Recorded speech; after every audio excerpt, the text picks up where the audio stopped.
This is exactly what I was thinking about when I made the video a few days ago about me getting sneakers for you at retail from Tokyo, Japan. I live in Tokyo, Japan, and it's very, very difficult for me to get shoes in my size here because my feet are so much bigger than the standard sizes here, and they are done in centimeters out here. I wear 30.5 centimeters, and that 0.5 messes me up because usually sneakers go up to about 29 or 30 centimeters here, and these guys are coming out on August the 20th. They're already on the sneakers app here, and they're perfect for what I'm thinking of because I can't see a drop date for them on overseas English media and websites and social networks, stuff like Twitter, Instagram, Sneaker News, anything like that. I haven't seen a drop date for these guys yet, which makes me think they're going to be coming to Japan before they come to people out there. I might be wrong in that, but it's hard for me to see what's going on in the rest of the world, but I can tell you for a fact they're already on the sneakers app here in Tokyo, Japan, registered for August the 20th at a price of 15,400 yen. So you take it's 15400, take those 2 zeros off and you get the dollar amount, about 154, about $150 for these guys. And the whole idea is that that was my iPad just going for a walk. The whole idea is that I can't get them in my size, so I might as well get them in your size. Now there's a video all about how that's going to work and stuff now linked in the comments down below, not the comments, in the description down below. It's what they call a default upload. It's right there.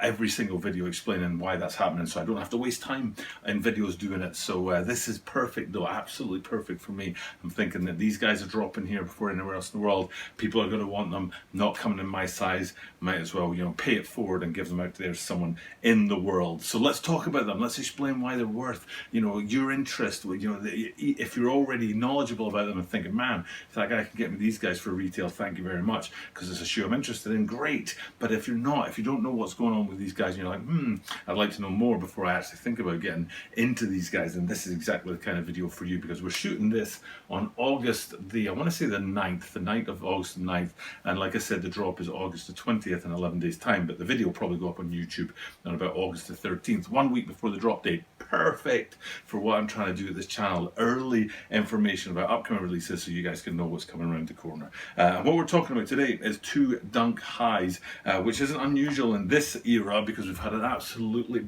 bucket load, as we say in the UK, a shed load of Dunk highs this year. Some of the standard kind of basic colorways, some amazing collaborations, some kind of mixing it up between the two. And these guys are mixing it up between the two. They're not a standard Dunk low as far as colorway goes, and as far as silhouette goes, more of that in a minute. And they're not a collaboration either. So a really nice shoe that I think a lot of people will be interested in. I think the first place they're interested in these guys is the name saying 1985, and what that refers to is that what we're looking at is the standard kind of OG retro 1985 silhouette, what these would have looked like 36 years ago when the Dunks first came out as a basketball sneaker, unfortunately in the same year as Jordan 1s. So sorry Dunks, you're never going to beat that shoe, so Dunks sort of simmered away on their own for 15 years until the skateboard guys got a hold of them and actually revived them for the skateboards instead of for the basketball courts. But anyway, the point of these guys is the 1985, and it refers to these being the retro style, retro structure and retro silhouette from 1985. And the best place to look at that is right on the back at the top, where the heel tapers in a bit towards your ankle. Hopefully on the green screen here you can see what I'm talking about, because usually with a Dunk high or more recent Dunk highs, it's a very straight back on the ankle and the heel element of these. But as you can see from this picture here, just round about halfway up the heel, it starts to taper in towards your ankle, and that's a really great way to see the sort of classic Dunk 1985 look that comes on these two shoes, because there's two shoes we're talking about today, both of them titled the tie-dye, and we'll get into that in a minute, but there's a tie-dye red and there's a tie-dye black, and I would be very surprised if behind me here on the green screen you're not looking at a hybrid of the two shoes crashed together for the thumbnail, which is what I like to do when we get pairs or sets of shoes, is to try and crash them all together into the thumbnail. So you've got the red, the tie-dye red, and then you've got the tie-dye black. But question about the tie-dye is something I'm not really feeling as a name for these shoes, because when you get kind of close in, and you know what we'll do, we'll get close in on the heel. There's a double reason for that. One, the first reason is to see what I'm talking about, because it's a very computer generated tie-dye, and those two don't go well together. Tie-dye is supposed to be a sort of liquid, fluid affair. It's not at all a sort of structured digital affair. It's very much analog to the digital world. So having it done in a kind of computer feel, I think it takes a little bit away from the name tie-dye, and that's even more sort of relevant or in your face when I come to point number 2, which is the mirror effect that you get on these shoes, mirroring the left and the right shoes, but also you can see on the back here on the heels there's a kind of mirror effect as well. And again, that points to computer generated tie-dye as opposed to sort of standard liquid paint generated tie-dye, because they've put it together on a computer and a computer program designed to tie-dye. So to me that doesn't really make sense. A better name for these guys would have been red digital camo and black digital camo or something along those lines. So but they're calling them the tie-dyes, and you know what, a multi-billion-dollar corporation can call them whatever they want, and they're not going to listen to someone like me with a tiny little YouTube channel in Japan, are they? Or maybe they are, and they'll start sponsoring me.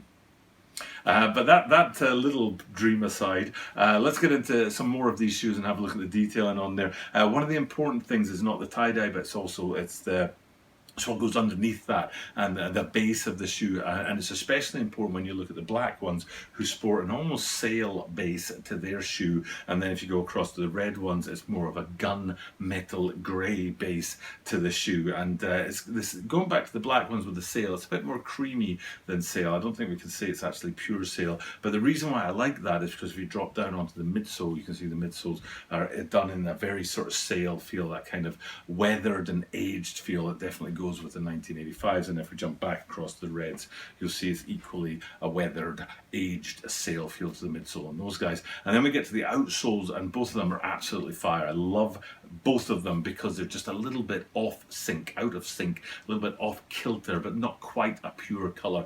So again, back to those black ones, if you flip them upside down, they might look black at first, but when you get closer into them, you can see there's a little bit more of that gunmetal grey going on. And then across to the red ones, as you see, the red ones have a kind of weathered red feel to them as well across the whole outsole. So both outsoles, really nice finishing off to the shoes and complement that kind of sail midsole, which goes well with the upper on both of them. But for me, it's the blacks that it goes better with because they have the sail in their upper already. And then the last thing to do is have a look at the branding in the tongues and on the insoles. So a couple of shots to give you an idea what's going on up there. Very stripped back, very OG feel to both of these shoes, to hark back to that 1985 feel of the OG Dunk highs. And it's a very, very excellent way to finish this video and just wrap it up and go back out and have a look at both shoes, probably again with the thumbnail here. So they're absolutely fire Dunk highs. Not only are they great OG retro for the 1985 year in their silhouette and their structure, but also with that little twist in the camo or tie-dye, whichever way you want to call that. So it's a really neat shoe. Now there was talk of, oh god, was Undercover who brought out the Undercover Basketball Association, I think it was, a collaboration with Dunk Highs recently. Beautiful shoe, but there was talk of those guys in tie-dye smashing it together, but I think they've separated, and those Undercover Basketball Association have already dropped as an own shoe, and then these guys are not a collaboration at all. It's just a tie-dye mashup with two. Now I did also read there's 3 colorways and I haven't found the third one yet, so kind of interesting, but definitely on the sneakers app here in Tokyo, Japan, it's just these 2 colorways that we're seeing so far, the black tie-dye and the red tie-dye. And that's a great way to finish this up. So if you're interested in that shoe, if you've either been interested from the start or if this video's made you interested in that shoe, I can't get it in my size, so instead of just saying, oh, okay, I'm not going to try one, I try and get it for somebody out there, but you have to pay retail. I'm not giving you them for free, and you have to pay the cost of transport and stuff like that. And like I say, there's a video linked in the description down below giving you more details about all that. For now though, it's time just to wrap up another video. Like I said, this is it's the 3rd day since I started this idea, and it's the perfect kind of shoe that I'm looking for, because I don't see a drop date out there in America and Europe yet. Although maybe I'll be disappointed and they will actually drop on August 20th like they do here in Tokyo, Japan. With that being said, it's time to wrap this one up. Thank you guys for checking out the content, and the only thing left to do is to say thank you, but remind you that I do this every single day, and because I do it every single day, that means that you are guaranteed to see me tomorrow.